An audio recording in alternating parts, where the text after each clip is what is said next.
Welcome back to New Rockstars. I'm Erik Voss, and Avengers Endgame's missing Easter egg search dredged up some real spicy eggs. But even after an infinite number of rewatches, a dull boy can never be sure if he caught them all. One missable visual detail recently revealed by the movie's VFX artist shed more light on one of the shoutouts we caught after our initial watch. Arnim Zola, the Hydra scientist turned ghost in the SHIELD machine. Turns out the guy wasn't just mentioned in Endgame, he made a full LOL cameo. And the more I think about it, the weirder this LOL cameo becomes. Like, why was Howard Stark even looking for Zola on the day Howard was supposed to be with his soonly expecting wife? Soonly! And how did Tony Stark know to pick this particular day to time travel back to? If you ask me, this Zola cameo in Avengers Endgame has blown the lid wide open on Howard Stark, always a man of mystery, even breaking ankles with handshakes. What was Papa Stark up to in April 1970? What was this secret Zola project? And how far up the chain of the MCU things we give a fuck about does this go? Sounds to me like a total conspiracy.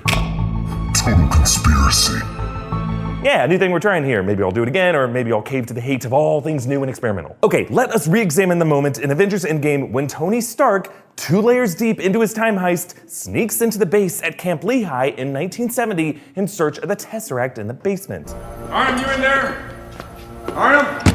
Looking for Dr. Zola. Have you seen him? Yeah, Dr. Zola. No, haven't seen a soul. So, Arnim Zola was of course the Hydra scientist who served Red Skull in Captain America the First Avenger, and he returned in Captain America the Winter Soldier as an AI on SHIELD's server who had corrupted SHIELD's operations into Hydra flavor, chaos, and evil for decades long after his corporeal death. Essentially what this AI is currently doing to New Rockstars. Ha ha ha ha ha. And in this Endgame scene, Zola's green AI face actually appears on one of the screens deep in the background. Now, Zola didn't die until 1972, but here in 1970, Zola could be testing his AI form. I'm sure he would be working out the kinks on early generation betas a couple of years before he would need to make it live. But why would Howard Stark be looking for him? Like, we just kind of glazed over that, but it's weird, right? What if the reason ties in directly with what Howard was doing that day? And Tony's fraught relationship with Howard that led to this day being chosen as a time heist destination. So think about it. Why did Tony choose April 7th, 1970 as the day he and Cap went back? Tony must have known it was within the window Howard Stark kept the Tesseract at Camp Lehigh at the same time that Hank Pym was experimenting with Pym particles.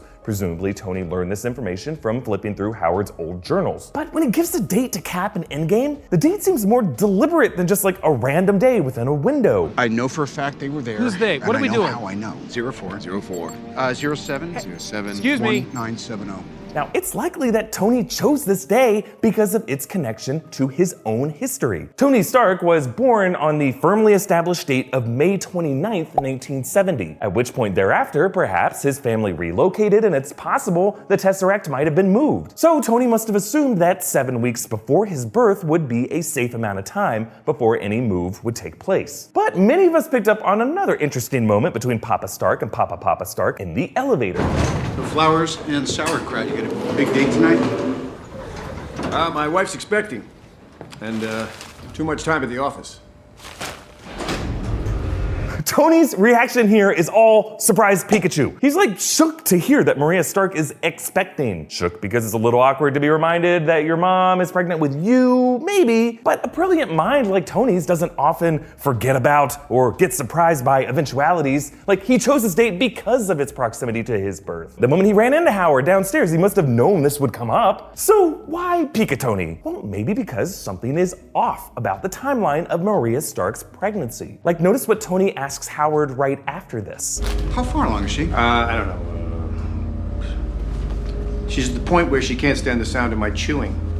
I guess I'll be eating dinner in the pantry again. Yeah, Tony's reaction is super mysterious here. He's emoting like 7 different Pikachus. It's almost like his wizard brain just deduced some dark truth about his own origin. And here, let us turn to the comics. So, in the 2013 Iron Man comic storyline, it was revealed that Tony Stark was actually adopted. We found out that way back when, Howard and Maria Stark experimented with their son in Maria's womb using alien technology, sentient robot called Recorder 451 to genetically modify the fetus. 451 wanted to birth an advanced human that would help Earth better protect itself in the future, so Howard and Maria agreed to let him do this. Years later, Recorder 451 would meet Tony Stark in space and tell him that he was genetically engineered as a baby to be strong enough to one day operate the God Killer armor to defend Earth from cosmic threats, much like the suit of armor around the world the MCU Tony Stark has always wanted. But it turns out Recorder 451 did not genetically engineer Tony Stark, but a secret brother named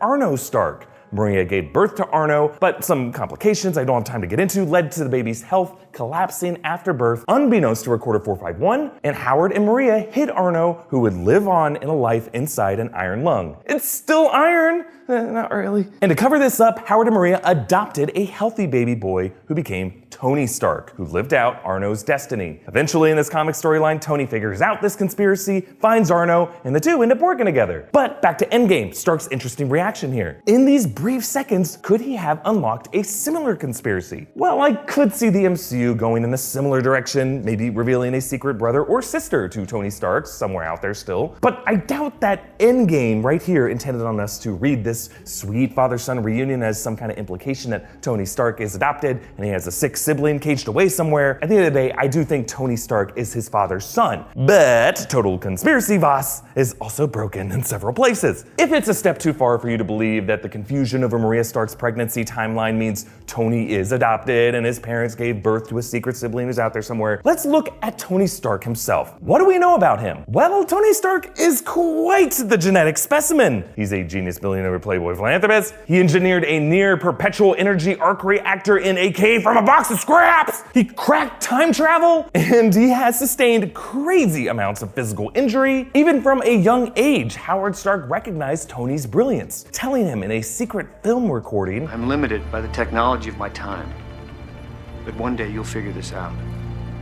And when you do, you will change the world. Howard Stark's ultimate goal was a child who would carry on his legacy, to use technology to bring about world peace. And perhaps that obsession led to Howard meddling with his wife's pregnancy. Remember, genetic engineering was a major component of Zola's work in Hydra. His past with Red Skull showed him eager to breed a perfect superhuman. Just imagine Howard pushing this weirdo from work to make sure his child is as healthy and genetically perfect as possible. This could explain why Zola might have been avoiding Howard in this moment, and why Maria Stark hated being around Howard. Maybe Howard was one of those hands-on dads who keeps bringing home all kinds of crazy prenatal supplements. Or in this case, a particular comfort food that just so happens to be a popular German side dish that is probably laced with vitamin Zola. This meddling could have resulted in an abnormal gestation period, one that contradicted the timeline Tony Stark had been told. And that could be what Tony is thinking here, along with the choice language Howard Stark used in that secret recording.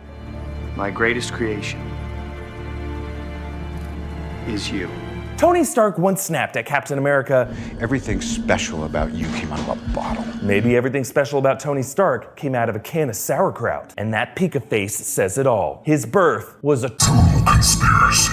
Comment down below with what you think Howard Stark's mystery project with Arnim Zola was, and what total conspiracy you'd like me to investigate next. Or if you would just prefer humorless lists of movie Easter eggs that you can get anywhere else. Follow me on Twitter and Instagram at EA Voss, and subscribe to New Rockstars for more breakdowns and theories about everything Marvel. And if you love this shirt as much as Total Conspiracy Voss does, it was super generously sent in to us from our good friend Matthew in the UK, or at that MCU guy UK on Twitter. Give him a follow, and thanks so much, man. And thank you to all of you for joining me. And if there is any evidence for Tony Stark being a genetically engineered Uberman, it's his skin from when he was 21. MIT kids are grease traps. 21-year-old Tony, yeah, he clearly got the acne gene switched off by his dad's Nazi friend.